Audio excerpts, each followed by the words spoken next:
Hi viewers, welcome to our channel. So Congress ప్రభుత్వం అధికారంలోకి రాగానే ఆర్టీసీ బస్సుల్లో మహిళలకు ఉచిత ప్రయాణం అయితే కల్పించింది. అయితే ఈ ఉచిత ప్రయాణం పైన భిన్న అభిప్రాయాలు మహిళల్లోనే వ్యక్తమవుతున్నాయి. సర్వే చూస్తే కొంతమంది మహిళలు దీన్ని సపోర్ట్ చేస్తున్నారు. మరికొంతమంది ఎందుకు ఈ ఉచితాలు అని చెప్పేసి చెప్పిన వాళ్ళు కూడా లేకుండా పోలేదు. మరి దీనిపైన ఈ అంశం మీద డిస్కస్ చేయడానికి ప్రజెంట్ మనతో పాటు పీఓడబ్ల్యూ సంధ్య గారు ఉన్నారు. వారితో ఒకసారి మాట్లాడదాం. మేడం నమస్కారం మేడం. మేడం, ఉచిత బస్సు ప్రయాణం పైన మీ ఒపీనియన్ ఏంటి? అంటే మహిళల్లోనే చాలా మందిలో భిన్నాభిప్రాయాలు వ్యక్తమవుతున్నాయి. కొంతమంది సపోర్ట్ చేస్తున్నారు. కొంతమంది ఎందుకు ఈ ఉచితాలని కూడా అన్నవాళ్ళు కూడా ఉన్నారు. మరి మీ ఒపీనియన్ ఏంటి మేడం? అంటే దీన్ని మనం ఎలా అర్థం చేసుకోవాలంటే మొబిలిటీ ఏ, చాలా రిస్ట్రిక్ట్ చేయబడినటువంటి సెక్షన్స్ కోసం ఈ ఉచిత ప్రయాణాన్ని వాళ్ళు పెట్టారు. సరే, రాజకీయ పార్టీలు పాలక వర్గాలు ఎప్పుడు ఏ స్కీములు పెట్టినా వాళ్ళందరూ ఓటు లక్ష్యంతో చేస్తారు. మహిళలంటే నడిచొచ్చే ఓటు బ్యాంకులు. మహిళల్ని ఎవరిని ఏ సెక్షన్స్ని వీళ్ళు టార్గెట్ చేసినా వాళ్ళని కేవలం ఓటు బ్యాంకులుగా మాత్రమే టార్గెట్ చేస్తారు. సరే, ఓటు బ్యాంకులుగా ఎంచుకున్న ప్రజలకి ఇచ్చిన హామీలు, ఇప్పుడు మనమే ఎలక్షన్స్ ముందు ఇచ్చిన హామీలను నిలబెట్టమని అడుగుతాం, లేదా ఎలక్షన్స్ ముందు వాళ్ళు ఇచ్చిన హామీలని అమలు చేయమని అడుగుతాం. అందులో ప్రధాన 6 డిమాండ్స్లో ఇదొకటి, మహిళలకు ఉచిత ప్రయాణం. కాబట్టి మహాలక్ష్మి స్కీమ్ కానీ, లేదా దాంట్లో వాళ్ళు ప్రపోజ్ చేసిన ఆఫర్ చేసినవన్నీ కూడా నిస్సందేహంగా మహిళలకు ఉపయోగపడేవి. అయితే ఆ రాజకీయ పార్టీ చిత్తశుద్ధి, లేదా ఆ రాజకీయ పార్టీ ఇప్పుడు కాంగ్రెస్ పార్టీ ఇక్కడ తీసుకుందాం, కాంగ్రెస్ పార్టీ మహిళలను ఉద్ధరిస్తుందనో, లేదా ఆ పార్టీకి చాలా గొప్ప నిబద్ధత ఉందనో నేను మాట్లాడట్లా. ఇది మహిళలను ఉద్ధరించేదైతే దేశంలో ఎక్కువ కాలం పరిపాలించినటువంటి పార్టీ. బట్ అదే సమయంలో ఆ పార్టీ అనేక మహిళా ఉద్యమాల ఒత్తిడితో తీసుకొచ్చిన చట్టాలు తప్ప ఆ తర్వాత వచ్చిన బీజేపీ ఒక్కటి కూడా చేయలే. ఇప్పుడు పోలికంతా బీజేపీకి కాంగ్రెస్కి మధ్య చేయాలి. దేశ స్థాయిలో చూసినా, కేంద్ర స్థాయిలో చూసినా, ఇవాళ రాబోయే రోజుల్లో చూసినా. కాబట్టి ఏ రకంగా చూసినా మహిళల కోసం ఏమైనా చట్టాలు చేసినా, ఇప్పుడు స్థానిక సంస్థలో రిజర్వేషన్స్ ఉంది, కాంగ్రెసే చేసింది. రాజీవ్ గాంధీ మ్యాండేట్ ఇచ్చి మరీ చేశాడు, అది సొంత కాంగ్రెస్ పార్టీకి. ఆ తర్వాత మహిళా రిజర్వేషన్ బిల్లు కానీ, ఆస్తిలో సమాన హక్కు కానీ, అనేక చట్టాలు, లైంగిక వేధింపుల చట్టం, నిర్భయ చట్టం, ఈ చట్టాలు తీసుకొచ్చినటువంటి క్రెడిట్ వాళ్ళదే. కానీ అది వాళ్ళ సొంత ఆలోచన కాదు, దశాబ్దాల పోరాటాలతో వచ్చినాయి.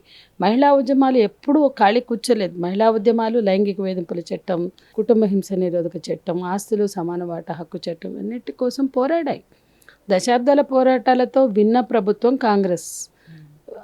మహిళల ఆకాంక్షలని అర్థం చేసుకుని కనీసం కొంతమేరకైనా, అంటే అన్నేళ్ల పాలనలో మహిళలకి న్యాయం జరగకుండా, స్త్రీ పురుష సమానత్వం సాధించకుండా, అందరికీ అక్షరాస్యత, ఆరోగ్యం అందకుండా, రాజ్యాంగంలో పొందుపరుచుకున్న విషయాలని చేరుకోకుండా ఉన్నదానికి కారణము వాళ్లే.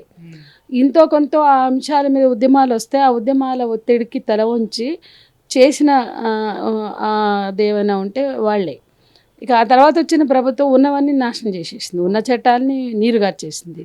ఆ పోరాడి సాధించుకున్న చట్టాలు, మహిళల భద్రత కోసం వచ్చిన చట్టాలని ఫెయిల్ చేసింది, వాటిని డైల్యూట్ చేసింది. కాబట్టి అట్లాగే సంక్షేమ పథకాలు ఆనాడు, ఇప్పుడు కొన్ని గ్రామాల్లోకి వెళ్తే ఇందిరమ్మ ఇచ్చిన ఇళ్ళు తర్వాత మళ్ళీ ఇళ్ళు లేవు ఇప్పటికి కూడా.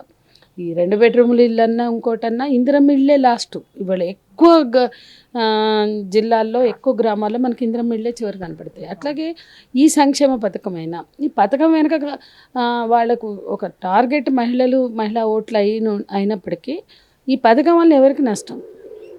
వాళ్ళు పెట్టే దీనికోసం కేటాయించే ఆ బడ్జెట్ని అందరూ మాట్లాడుతున్నారు.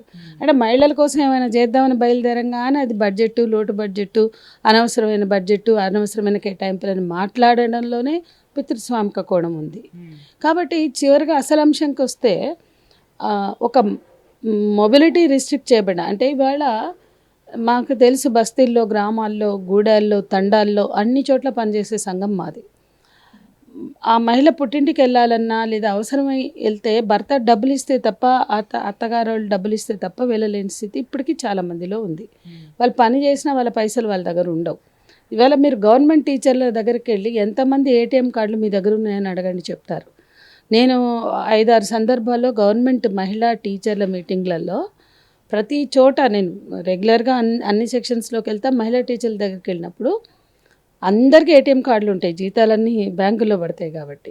ఎంతమంది ఏటీఎం కార్డులు మీ దగ్గరే పెట్టుకుని మీరు ఆపరేట్ చేస్తున్నారంటే 10% కూడా చేతులు ఎత్తారు ఇప్పటికీ. అంటే టీచర్ల పరిస్థితి అట్లున్నప్పుడు కింది వర్గాల పరిస్థితి ఎట్లుంటుంది? ఇక భర్తలు తాగుబోతులుగా ఉండి పట్టించుకోకుండా తిరిగితే వీళ్ళు సంపాదించిన డబ్బులు దాచిపెట్టుకోవడానికి ఎక్కడుంటాయి?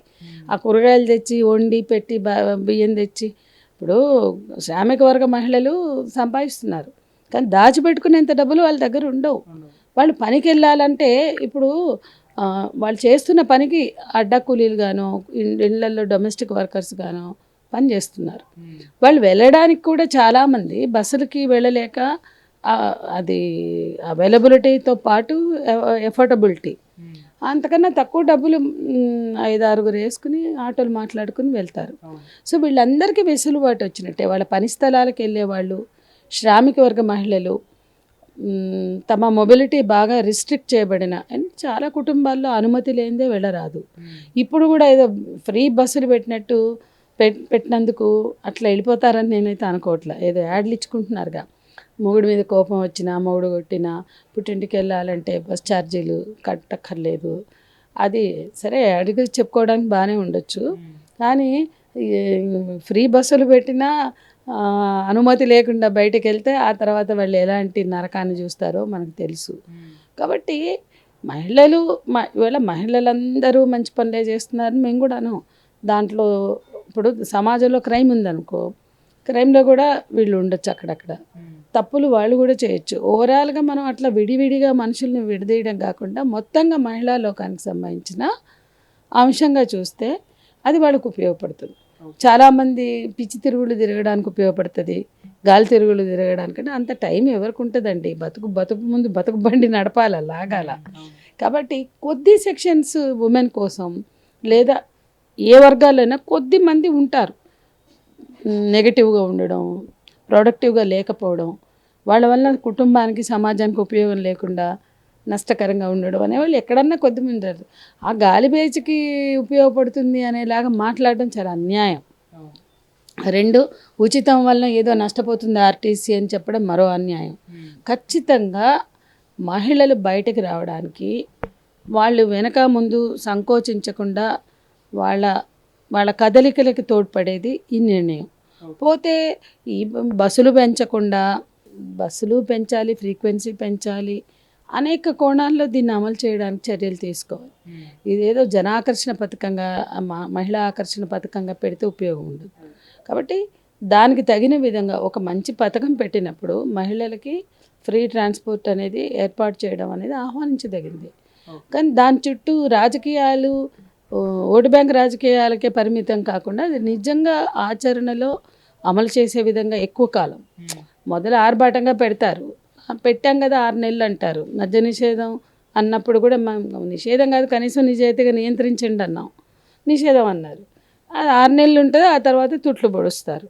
కాబట్టి ఏదైనా తూట్లు పొడిచే విధంగా పథకాలు అంటే ఇక మళ్ళీ 5 ఏళ్ల వరకు అవసరం లేదు కదా, మళ్ళీ ఆనాటికి ఇంకోటి ఏదోటి ఆలోచిద్దాం అని తూట్లు పొడిచే విధంగా కాకుండా ఆచరణలో పెట్టేలాగా ఉండాలి అనేది నా అభిప్రాయం.